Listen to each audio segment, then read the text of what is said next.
우리 지난 시간에 이어서 오늘은 우리 성경 고고학의 종합적인 경향성을 살펴보도록 하겠습니다.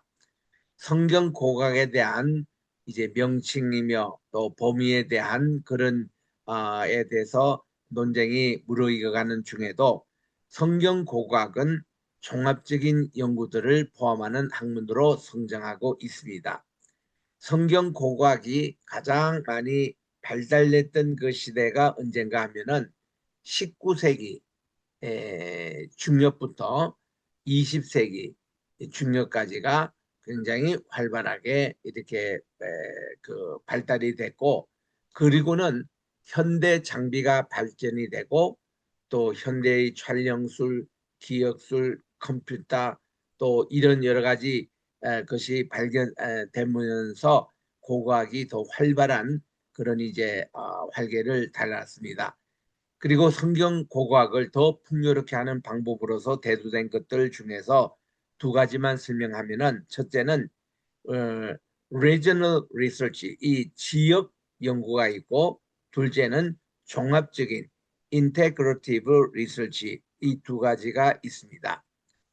지역 연구라는 것, region입니다. 어떤 한 지역의 것은 어떤 도시를 발굴하거나 고고학적으로 조사할 때에 그 도시만이 아니라 그 도시의 주변에 있던 고대 도시들이나 마을들을 고고학적으로 함께 묶어서 연구하는 것입니다. 예를 들면 쉐겜을 연구한다고 합시다.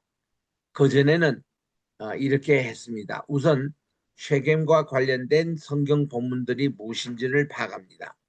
그리고 이 쉐겜의 지정학적인 의미를 알아봅니다. 그리고 쉐겜에 남아있는 건축물들, 성벽이나 궁전이나 또 신전 따위의 특징, 또 쉐겜에 발굴된 토기들, 이런 것을 연구를 했습니다.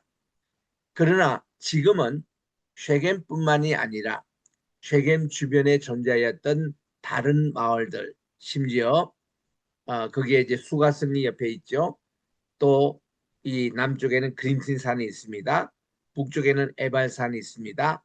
이런 것들도 같이 연구해서 고고학적인 유적이 있는가를 조사를 합니다. 좀 더 범위가 넓어졌죠. 그리고 거기에서 나오는 이 유물들을 서로 관련시켜 연구하면서 쉐겜과 그 주변 지역을 하나의 단위로 묶어서 고고학 연구 결과를 집대성합니다.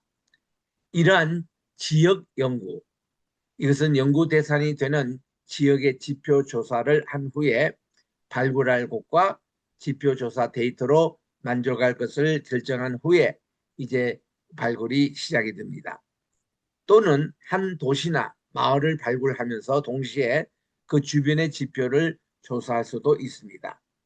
이러한 연구의 대표적인 예가 몇이 있는데, 텔아비브 대학교의 이스라엘 핑클슈타인 교수, 핑켈슈타인 교수님은 아주 여러 가지 활동이 많아 하는 분인데, 이 교수님은 에브라임 산악지대 지방의 지표 조사와 발굴을 병행한 지역 연구를 하면서 이스라엘 민족의 초기 이주 상황을 고고학적으로 이해하게 됩니다. 또한 루돌프 코헨 교수님은 네겝 지방에서 지역 연구를 하면서 출애굽을 한 사람들의 생활이 이러이러하였을 것이라고 추정하는 데이터를 산출할 수 있게 되었습니다. 종합적인 연구라는 것은 상상이 가능한 모든 질문들을 다 망라하여 주제에 대한 해답을 찾는 것입니다. 가령 느헤미야 시대의 성경 고고학을 연구한다고 예를 들어 봅시다. 그때 느헤미야 시대는 언제입니까? 대개 이제 BC 한 2000년, 미안합니다. BC 한 444년, 그 어간입니다. 이때의 인종 분포, 또 경제 상태, 국제 관계, 또 유다 지방을 둘러싼 부족들의 관계 따위를 고고학적인 자료를 동원해서 파악해야 합니다. 뿐만 아니라 그들이 어떤 음식을 먹었는지, 어떤 가축을 길렀는지, 어떤 옷을 입고 다녔는지, 어떤 노래를 부르고 어떤 문화를 생성했는지를 살펴보는 것입니다. 이러한 종합적인 질문을 해결하려면 자연히 성경학과 고고학만이 아니라 자연과학의 도움도 받아야 합니다.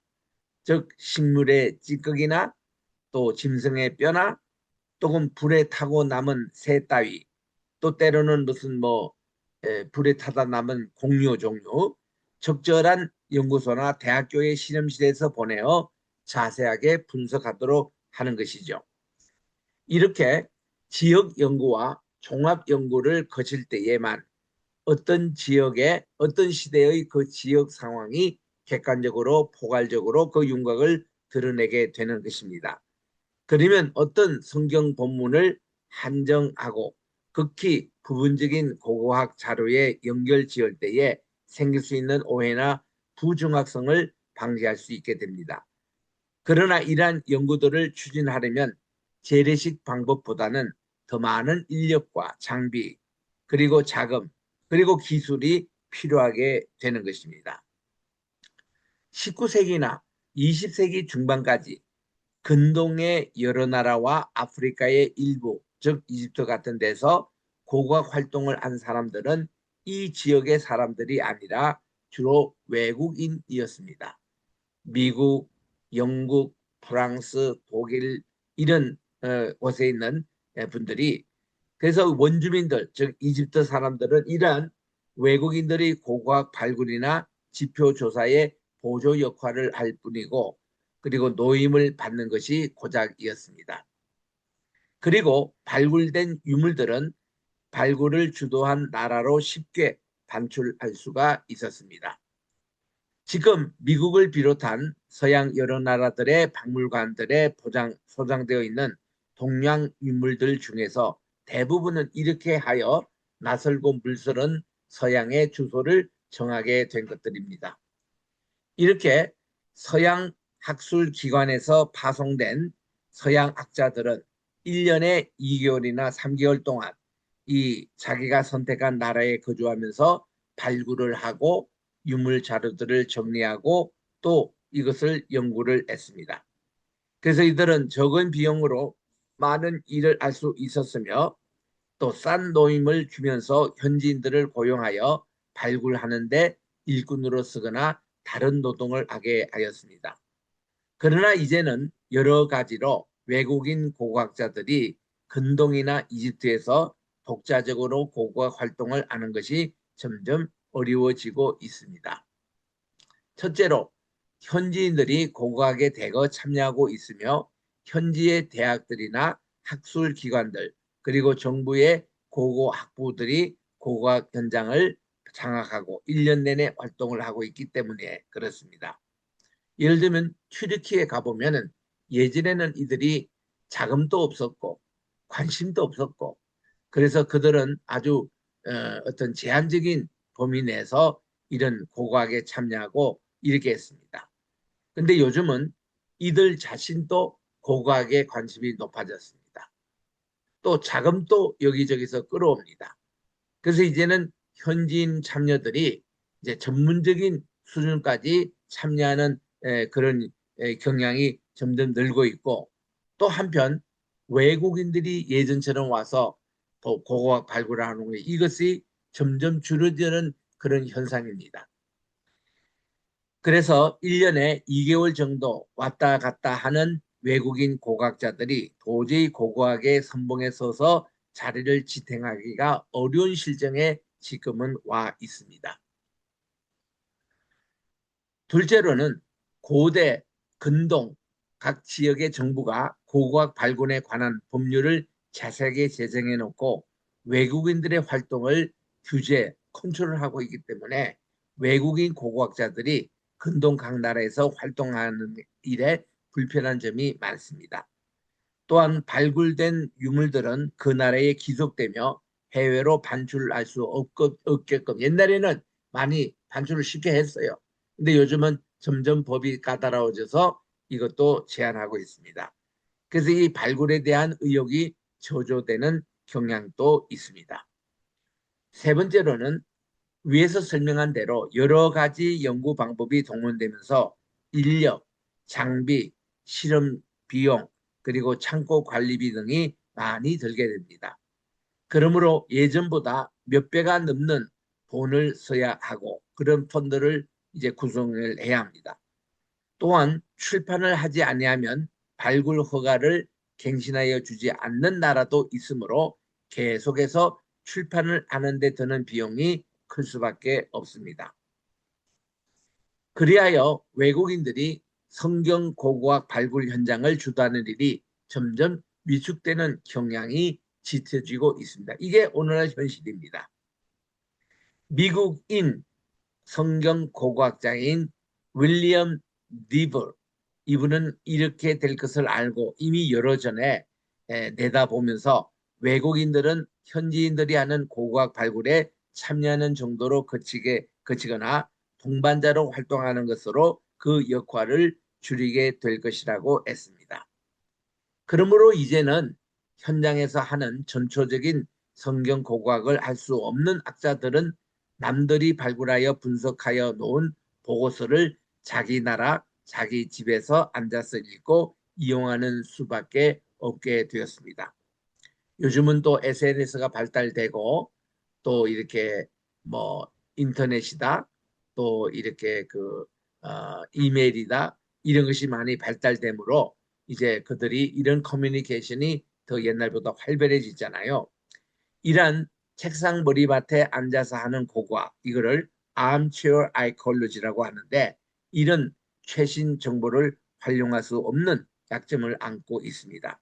그 이유는 발굴에서 출발까지는 수년, 늦으면 몇십 년까지 걸리기 때문에 그렇습니다. 예를 들면 이제 사해사본이 처음 발견될 때가 1947년도, 그리고 이게 사해사본이 발굴이 끝난 것이 1955년도. 그런 장시간 내에서 발굴을 했고 그걸 가지고 연구를 하고 출판 사업을 내고 이런 것이 지금까지 끝나지 않았습니다. 지금까지. 그런 현상에서 볼 때에 뭐 이렇게 그들이 단순히 쉽게 이렇게 결과를 얻기가 쉽지 않는 그런 내용입니다. 고고학자들은 발굴에는 열을 올리지만 출판에는 느린 경우가 많습니다. 왜냐? 많은 논쟁을 거치하게 되기 때문에, 또 많은 검증을 거치하기 때문에 이렇게 굉장히 어렵습니다. 실제로. 그래서 이렇게 발굴자는 매스컴을 타고 강의를 하면서 유명해지지만 출판을 미루는 경우가 허다하고 사회사본이 그런 경우였습니다. 또 발굴 유물 수백 상자를 어느 창고에 둔 채로 죽는 경우도 허다합니다. 그게 마리 문서에서 2만여 토파 문서가 나왔어요. 그것이 지금 예일대학교, 하버드, 또 프린스턴 대학교, 유펜에 이게 분산돼 있습니다. 그런데 한 대학에서 그거를 적게는 수백 개, 많게는 수천 개 가지고 있지만 그거를 꾸준하게 이렇게 조직적으로 연구된 게 아니고 이 학자가 하다가 은퇴하시고 돌아가시고 또 저 학자가 하다가 이 학교를 떠나고 뭐 이런 경우에는 연속성이 또 끊어집니다. 그러다 보니까 대학 창고에 둔 채로 그저 이런 연구가 이렇게 진전을 많이 못 보는 경우도 많습니다. 또 발굴은 했지만 아직까지 보고서가 출판되지 않은 것들이 수없이 많이 있습니다. 도단에서 발굴됐던 수백 상자에 해당되는 유물들이 미국의 위튼 칼리지 창고에 보관되어 있습니다. 또 예루살렘에 있는 세인트 조지 대학의 창고에 쌓여 있습니다. 그런 실정이에요. 발굴 후 50년이 지났지만 출판이 되지 않는 것도 많습니다. 이제 학자들은 오래전에 발굴되어 창고에 쌓여 있는 유물들을 재발굴해서 출판해야 될 지경에 이르렀습니다. 미국에서 이렇게 정기적으로 모이는 성경 고고학 세미나에서 실록, 텔 바타시, 성경의 뒷납니다, 쿰란, 사해사본의 발굴지, 이런 등지의 발굴 보고서가 나왔습니다. 그런가 하면 지금처럼 고고학 관계 여러 기술들이 발달되지 않았던 때에 발굴하면서 생긴 오류나 발굴 보고서에 실려 있는 잘못들을 이 컴퓨터를 비롯한 첨단 장비를 사용하여 교정하는 작업에 종사하는 고고학자들도 생기게 됩니다. 이제 근동 각 나라의 고고학부에서는 출판을 하지 아니하는 학자에게는 발굴 면허를 제한하거나 내어주지 않는 경우가 있습니다. 또 갱신, 리뉴하지 않습니다. 그러므로 발굴 비용과 출판 비용을 미리 준비해야 하는 것이 현실화되고 있습니다. 성경 고고학은 성경 본문의 문화적 배경이나 당시의 정황을 밝혀주는데 결정적인 단서를 제공하는 학문입니다. 앞에서 설명한 최근 동향은 성경 고고학을 더 과학적이고 유용한 위치로 끌어올릴 것입니다. 자, 그러면 이제 우리 성경 고고학에 실제로 들어가겠습니다. Biblical Archaeological Sites라 우리 실제로 우리가 이제 들어갑니다. 제가 지난 월요일도 말씀드린 대로 현재 팔레스타인 지역에는 6천여 곳 이상이 고고학적으로 가치 있는 발굴의 가치가 있는 지역으로 예비 조사가 되어 있습니다. 근데 이 중에서 오늘까지 한 350곳, 요거 300이라는 것은 조금 몇 년 전의 얘기고 한 350곳 정도가 발굴이 되고 있는데 이것도 정확한 그게 아닙니다. 또 우리가 모르는 곳에 누가 또 발굴하고 있는지 또 발굴을 했지만은 지금 또 쉬고 있는지 그거 다 파악되기 지금 되지 않습니다. 그 중에서도 대규모의 발굴이 이루어진 곳은 50여 군밖에 되지 않습니다. 또한 이미 발굴된 자료 가운데는 20%만 정도 출판되어 발표되었습니다. 이 같은 상황은 고대 근동 지역에서도 비슷한 그런 상황입니다. 이 말은 우리가 현재 알고 있는 성경 고고학적인 지식은 극히 제한되어 있고 앞으로 더 많은 지식과 연구가 기대가 되는 것입니다. 그래서 이것은 다 뭔가니 이 모든 고고학적인 이런 것이 지금 또 초기 단계다 보면 됩니다. 그만큼 아직 성경 고고학의 범위와 또 할 일은 무궁무진합니다.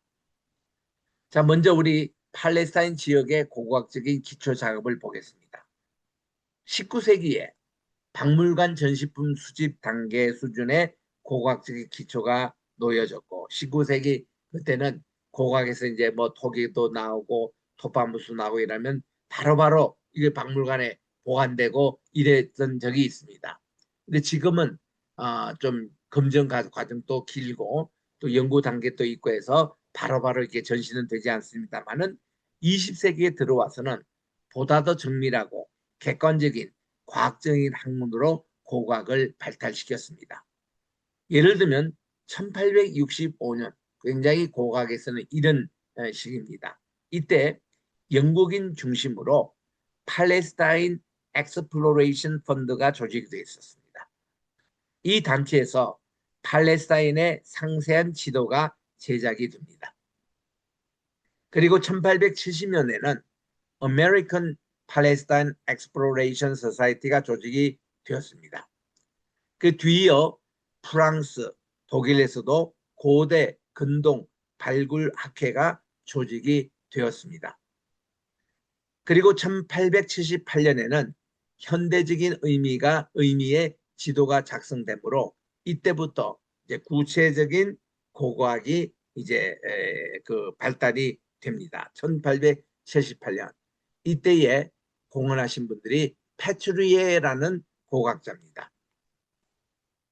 지금 영국인 윌리엄 패트리에 이분이 1853년생이시고 1941년까지 활동하신 분인데 이분은 1880년에 이집트에 와서 기자에 있는 피라밋을 연구하면서 이집트 언어학자가 됩니다. 이때 이집트는 상형 문자를 썼습니다. 이 해에 타니스, 또 나우크라티스, 그리고 하와라 이런 데를 발굴하던 패츄리는 질그릇 이제 많은 그 질그릇 도자기가 나왔잖아요. 이게 어떤 기구처럼 연대 계산을 하는데 매우 유효하게 사용할 수 있다는 것을 착안했습니다. 그래서 그가 이제 토기 연대표를 작성하기 시작했습니다. 파럴리 크로놀로지. 여기서 유형론, 타이폴로지. 이 시대에 이런 유형의 토기가 사용했다. 이거를 그는 알았습니다. 패츄리는 그뿐만 아니라 그가 지층을 또 연구를 해서 층위학, 그러니까 이 지층의 구조를 연구하는 여기도 공헌했고, 또 문자, 쇠기문자, 설령문자입니다. 아람어, 고대 근동어 이런 연구에도 이분은 아주 또 연구가 뛰어났습니다. 먼저 우리 청리학을 살펴보겠는데, 이거는 지질을 공부하는 겁니다. 지질학자들이 많이 공헌을 했던 것이 이 지층 문제인데, 10년 후에 페트리에는 6주 동안 팔레스타인에 있는 텔 엘 헤시 이거를 발견합니다. 텔 엘 헤시. 그곳은 가자 근방에 위치해 있었고 평지에서 120피트나 되는 높은 언덕이었습니다. 페트리 교수는 수직의 분할로 분배해서 마치 떡 이렇게 그 시루떡을 위에서 쭉 자르는 그런 것과 같이 수직의 분할로 분배해서 조직적으로 고고학적인 관찰을 시행했습니다. 발굴 자료를 수직의 분할로 기본 삼아 특별한 형태로 기록할 수 있었던 겁니다. 이것이 곧 청리학, 스트래티그래피라는 스트래티그래피의 관찰법입니다. 이게 지층학이에요.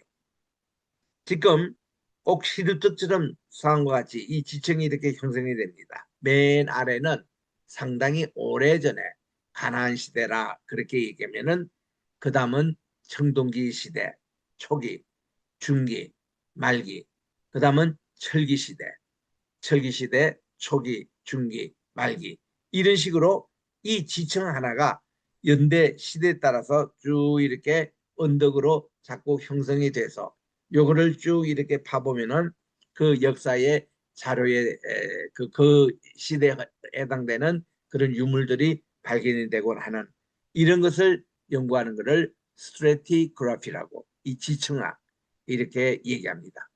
그는 몇 개의 지층 이게 그 땅의 한 층층 이거를 스트라트라고 그러는데 이 층계를 이집트 왕족과 연결시킴으로써 매우 정확한 연대기를 만들 수 있었고 따라서 어느 시대에 텔 엘에스에 사람들이 살기 시작한 것인지를 밝혀냈습니다. 그리고는 그는 1895년 그가 1878년부터 이 연구를 시작했는데 꽤 오래 시간이 흘렀죠. 1895년에는 이집트에 영국 고고학 학교를 설립합니다. The British School of Archaeology. 그리고 그 후에 예루살렘에도 같은 학교를 세웠습니다. 여러분 이게 지금 보는 게 지층학적으로 보는 지층이 다 층을 이루고 있는 이런 모습이에요. Geology of Cyprus. 이것이 어디 있냐면은 구브로스미 있죠. 이 구브로스미라는 것은 사도 바울과 바나바가 제일 처음 1차 전도 여행하는 곳, 즉 바나바의 고향이 구브로입니다. 구브로를 우리 영어로는 사이프러스라고 그러는데 지금도 여기 가면 휴양지 도시예요. 아주 좋습니다. 유람선 유행하는데도 여기에 이제 주로 머무는데 여기 가면 이런 지올로지, 지층이 형성된 것을 볼 수가 있습니다. 우리 미국에 사시는 분들은 라스베가스 거기도 그 주변에 지층학을 연구하는 많은 암벽이 있고 또 그랜드 캐년 우리 미국에는 캐년이라는 곳이 대표적인 게 그랜드 캐년이죠. 그리고 브라이스 캐년도 있습니다. 또 주변에 또 조지아 캐년도 있어요. 캐년 이름만 가지고 있는데도 여러 군데가 있습니다. 또 유타주에 가면 유타주대로 암벽이 있습니다. 이 지층 연구. 이게 이제 고고학자들에게는 필수적으로 연구의 과제가 되는 것이거든요. 자, 이게 지금 아까도 얘기한 대로 그랜드 캐니언입니다. 그랜드 캐니언에 있는 지층을 이렇게 볼 수가 있습니다. 블리스라는 학자는 1891년생으로 1800에서 1893년 동안 패트리가 작성한 고고학 방법을 사용하면서 발굴 작업을 진척시켰습니다. 그리고 1901년에는 패트리가 중요한 발표를 했는데 여기에서 질그릇 모형이 변화한 것을 토대로 자신의 고고학 원리를 만들어서 연대 표시 순서 Sequence of the Dating의 규정을 제시하였습니다. 이것은 한 지층, 즉 스트라툼을 다른 지층에 관련시켜 연대를 결정하는 것이었습니다. 그래서 이 청리학이 점점 지금 또 발달되고 있는데 이 청리학과 도자기 모형학 이것이 이 두 원리가 현대 고고학 연구의 기본이 된 것이죠. 그 패트리가 이 예루살렘에 고고학 학교를 세운 후에 도미닉 교단, 이거는 캐톨릭에서 얘기하는 도미닉 교단입니다. 거기에서 1893년에 예루살렘 북쪽에 고고학 학교, 요거는 이제 에코 비블리크 에트 아키올로지크에서 이거 프랑스 말입니다.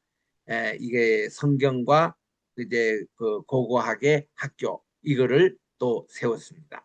도미닉 교단에서 프랑스의 구약학자인 유명한 로랑 드보입니다. 이분은 이 미국에서는 윌리엄 올브라이트와 같은 그런 분인데 이 로랑 드보가 이 학교에서 연구를 했습니다. 또 미국의 동양학 연구소 유명하지요. The American School of Oriental Research 요거를 줄여서 ASOR라고 합니다.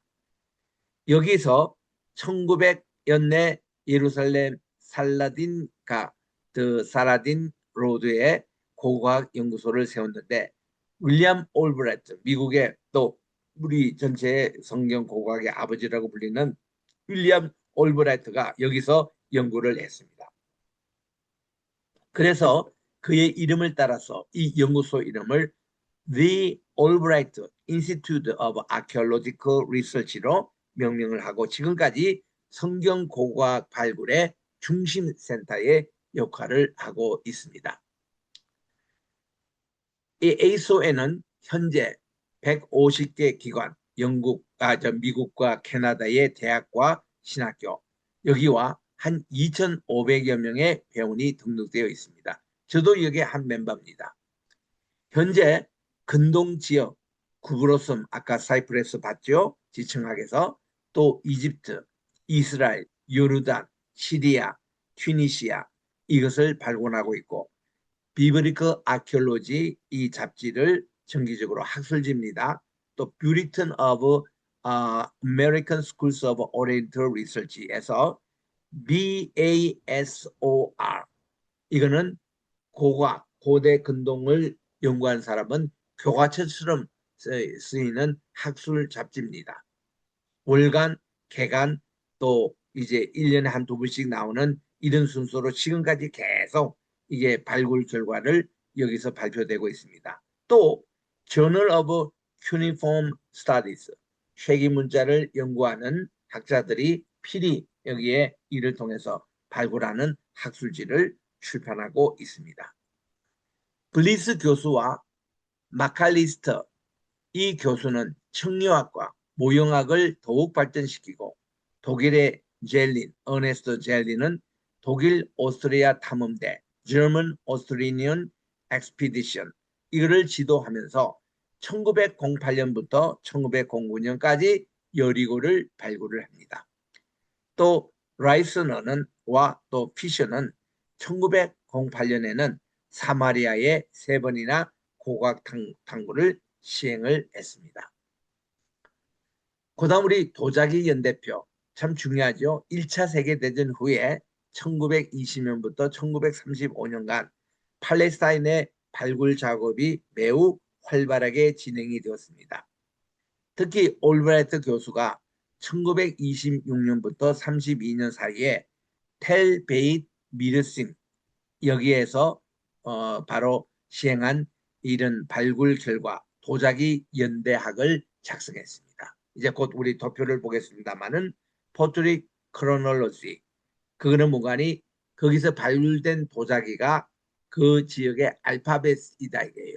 그 요거를 시대편으로 순수를 하면은 이 자체가 알파벳이 돼서 그 후에 어떤 도자기가 발굴이 딱 됐을 때에 이 연대표를 가지고 이것이 어느 시대 건가를 알 수가 있다는 것입니다.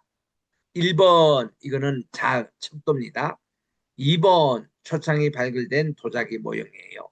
3번, 4번, 5번, 6번, 7번, 8번, 9번, 10번, 11번 이래서 여기 이게 보면은 도자기의 밑바닥이 넓었냐 좁았냐, 또 도자기의 폭이 이것도 넓었냐 좁았냐, 또 주둥이 부분 어떻게 생겼느냐, 도자기의 이게 손잡이는 또 어떻게 생겼느냐, 이런 거를 따라 가지고 이 도자기의 그 모든 연대표 이런 거를 만들어내는 이런 내용입니다.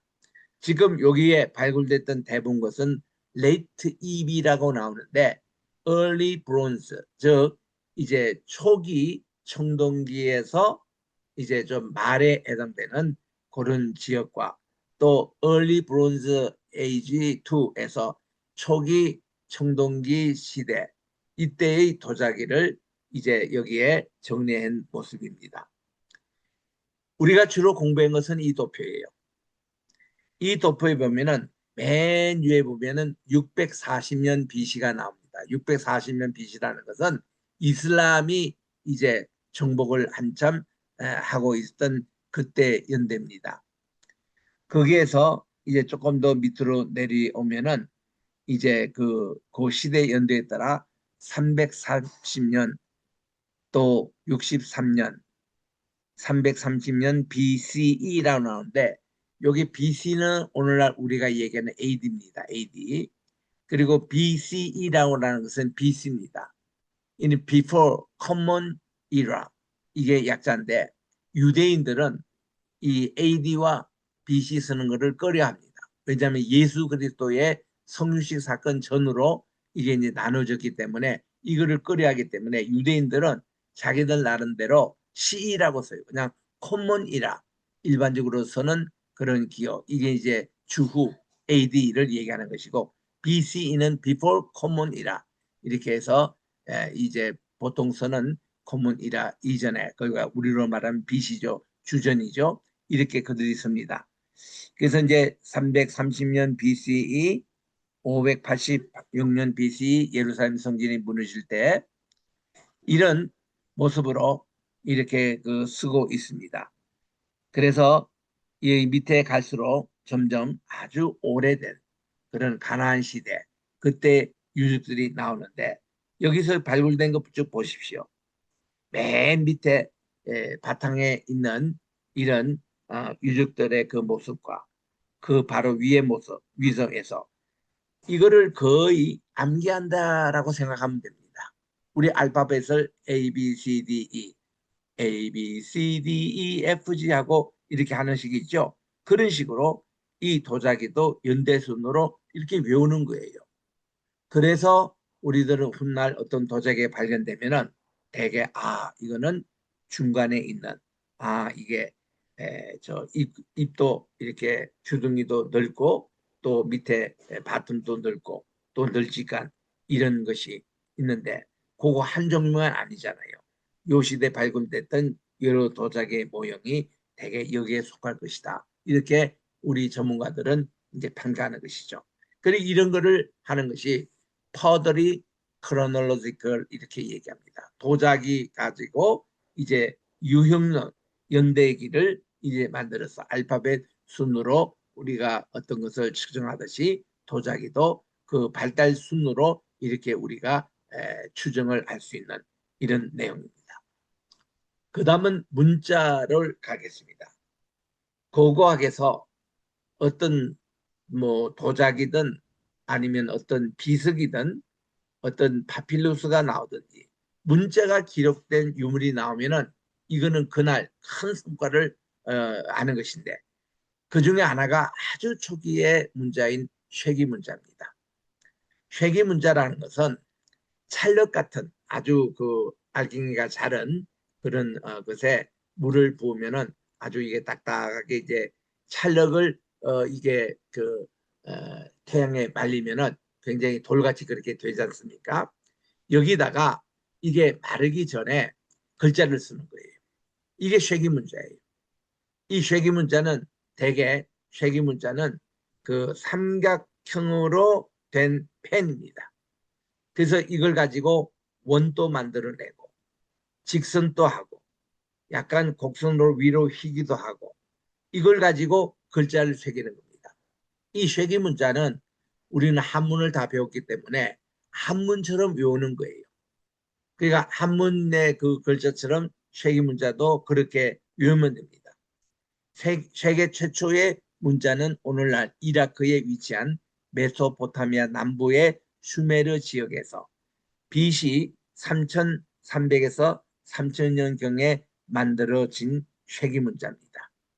이거를 찰흙 같은 데 이렇게 해서 글자를 새겨가지고 이거를 햇빛에 말려요.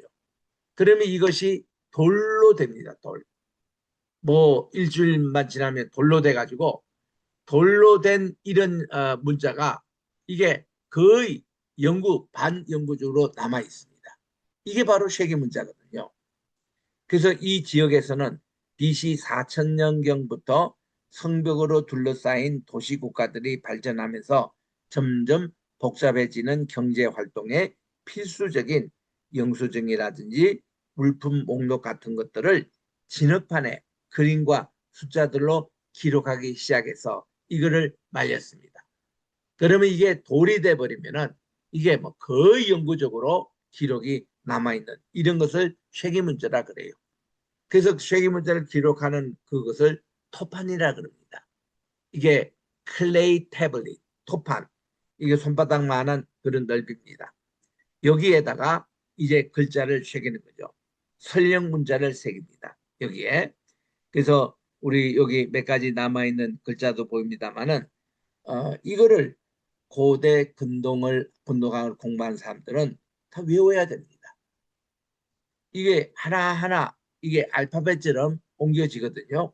그러면 그걸 모아다가 이게 어떤 뜻인가 이거를 읽어내는 작업. 이게 학자들이 하는 일입니다. 그래서 저도 윌리엄 모렌 교수님 밑에서 이 쉐기문자 공부를 했습니다. 주로 아카디언을 공부했어요. 이 아카디언이라는 것은 아람어, 히브리어의 할아버지가 되는 문자가 아카디언이고 이 아카디언은 슈메르 글자 다음으로 이렇게 셈 어족의 그 제대로 된 정형 글자가 바로 아카디언입니다. 그거를 제가 아주 대가 밑에서 2년 동안 아주 전문적으로 훈련을 받았습니다. 얼마나 공부하기가 힘드는지. 그래서 매일 100개, 이 쉐기문자의 100개를 암기를 해서 퀴즈를 쳐야 했습니다. 근데 솔직히 그때 외우고 했던 것이 거의 다 잊어버렸어요. 지금. 왜냐? 이것이 밑도 끝도 없습니다. 이 쉐기문자를 다 한다는 게.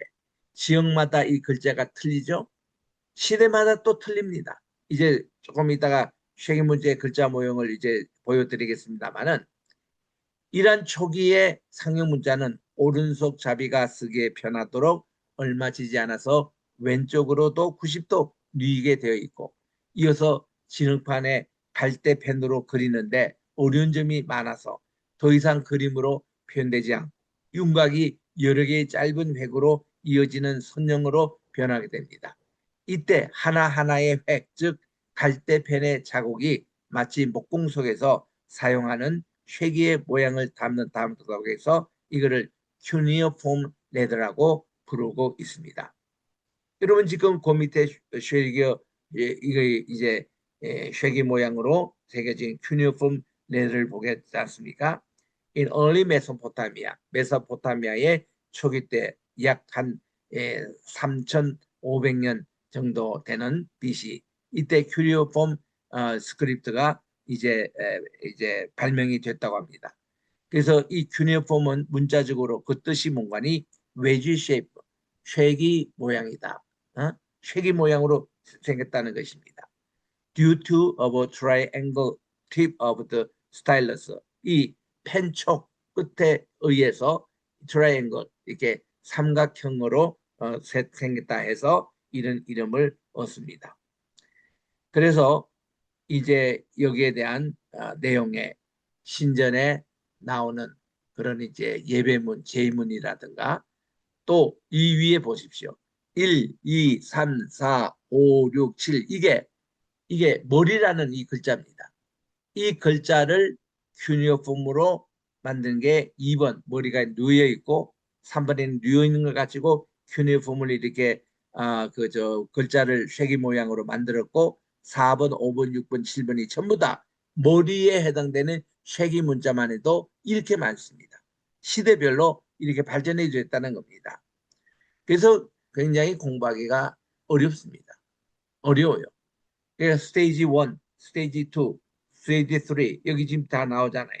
그 마지막 스테이지 7 마지막 이것은 simplified sign as written by Assyrian scribes in the early first millennium and until the scripts of extinction. 그 이 문자가 있다가 또 extinction 없어지기도 합니다. 그 이렇게 참 복잡한 그런 문자의 발견으로 있다가도 없어지고 멸종하고 이러기 때문에 이런 문자를 다 커버한다는 자체가 불가능한 얘기입니다. 그래서 이게 많은 토판, 예를 들어 마리에서 2만 개의 토판 문서가 발견됐거든요. 그러면 그거는 같은 시대이기 때문에 공부할 가치가 있습니다. 그래서 쭉 이제 읽고 거기에 대해서 이제 유형적으로 번역해서 이렇게 하는데 근데 뭐 여기서 뭐 한 몇백 개 토파문서 나오고 여기서 몇 개 나오고 여러 지에서 이렇게 나온 것은요 일일이 다 글자 대해서만 또 연구해야 되고 또 거기에 대해서 발달사를 공부해야 되고 또 그 글자가 의미하는 뜻이 또 시대마다 다를 수가 있습니다. 굉장히 어렵습니다. 그래서 이 큐니폼 이게 로고그래픽 앤드 스타일릭 스포컨 랭귀지에서 이렇게 쉐기 문자로 기록된 것이 아카디언이라는 언어가 그렇습니다. 이 아카디언은 여러분들이 꼭 공부해야 될 게 히브리어, 아람어의 할아버지 언어입니다. 이게 또 에블라가 있어요. 에블라. 에블라는 오늘날 북쪽 시대에서 발견된 에브라 문서. 거기서 나오는 것도 쉐기 문자. 또 엘람에서 발견됐던 그것도 쉐기 문자. 하틱, 또 히타이트, 해족속. 해족속이 발견됐던 오늘날 튀르키예. 그거는 비교적 쉽습니다. 왜냐하면 30자의 쉐기 문자가 알파벳, 30개 알파벳으로 돼 있어요. 그것만 익히면은 히타이트 이 언어는 비교적 쉽습니다. 후리언, 또 루비언, 수메리언, 수메리아 언어도 굉장히 암기할 쉐기 문제가 많습니다. 또 우라티언 이런 것이 다 이제 그런 다양한 형태의 모양으로 기록되어 있는 이런 쉐기 문자들입니다. 그 다음 이제 마지막으로 연대 문제를 살펴보겠습니다. 근대 이전의 연대 문제. 마틴 루터는 창세기 주석에서 우주의 역사를 6,000년이라고 말했습니다. 그래서 오늘날 또 많은 우리 킹제임스 바이블을 위시한 이런 곳에서 또 이렇게 세대주의자들도 이 4,000년 이게 6,000년 이 지구의 역사가 이렇게 해서 이 우주 창조 것이 4004년 4004 BC 이것이 창조의 역사 이렇게들 많이 해석하지요. 요한 칼빈도 루트의 견해에 동의를 했습니다.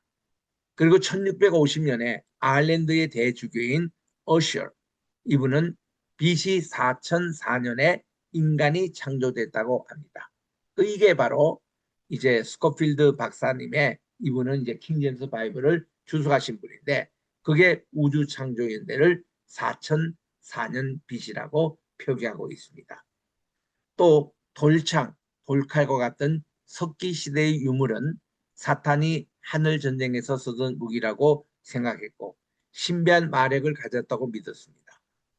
그리고 19세기에 지질학, 생물학, 고대 근동학 이런 발달로 말미암아 위와 같은 생각이 점점 깨어지기 시작했습니다. 그래서 토착 종교와 또 이런 이 전근대의 그런 학문을 통해서 이런 좀 샤머니즘적인 그런 이제 그 어떤 문제가 있습니다. 올브라이트나 존 브라이트나 또 프랭크 크로스 교수님, 이분은 직접 저의 논문 지도 교수였습니다. 또 해릴슨, 이런 등과 같은 연구와 성경 고고학에 따른 것에 기초로 다음과 같은 연대를 작성합니다. 구약 성경에서 각 사건이 발생한 연대를 정확히 기록하지 않고 단지 이스라엘 왕과 유다 왕의 연대를 비교하여 기록하고 있는데요. 예를 들면 열왕기상 15장 1, 2절에 보면 느밧의 아들 여로보암 왕 제18년에 아비암이 유다 왕이 되고 예루살렘에서 3년을 지나니라, 이렇게 나오잖아요. 이게 보면은 남북 그 왕조사를 대비해서 연대기를 얘기합니다. 열왕기하 18장 1, 2절에 보면은 이스라엘 왕 엘라의 아들 호세아 3년에 유다 왕 여호야스의 아들 히스기야가 왕이 되니, 남북 왕조를 비교하면서 이렇게 연대를 얘기합니다. 그때 히스기야 왕이 됐을 때가 25세라. 예루살렘에서 29년을 치리하니라. 그 모친의 이름은 아비라. 이렇게 나옵니다. 북이스라엘이 722년에 아시라에게 멸망당하고 나서는 북왕국의 이름이 거명할 필요가 없었죠. 그래서 열왕기하 22장 1절에 보면 요시야가 외에 나갈 때에 나이 8세라 해서 남쪽 왕국만 기록되지 북쪽 왕국은 더 이상 이제는 있지 않았습니다. 그런데 이 성경에 나오는 연대를 가지고 구약 성경의 연대를 정하기가 어렵습니다. 다행히도 성경 이 구약 성경의 연대를 추정할 수 있는 몇 개의 사건들이 이제 있었죠.